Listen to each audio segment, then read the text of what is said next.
একদম নিরামিষ পনির পরোটা। আটা দিয়েই পরোটাটা বানিয়ে নেব। দিয়ে দিলাম লবণ আর চিনি, ঘি।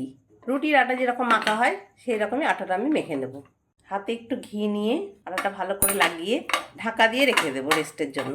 পনিরটা এইরকম গ্রেড করে নিয়েছি, লঙ্কা কুচি, আদা গ্রেড করে নিয়েছি, সে আদাটাও দিয়ে দিলাম, ধনেপাতা, চাইলে আপনারা পেঁয়াজও দিতে পারেন, আমচুর পাউডার, ভাজা মশলা, গরম মশলার গুঁড়ো, আন্দাজ মতো লবণ, চিনি।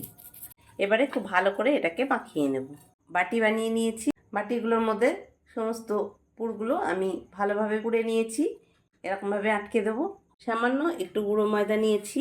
এবারে পরোটাগুলো বেলে নেব।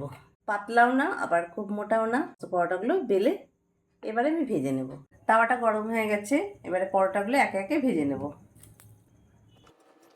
খুব সুন্দর ফুলে উঠেছে। বাটার দিয়েও আপনারা পরোটাগুলো ভেজে নিতে পারেন। এভাবে সমস্ত পরোটাগুলো আমি ভেজে নেব।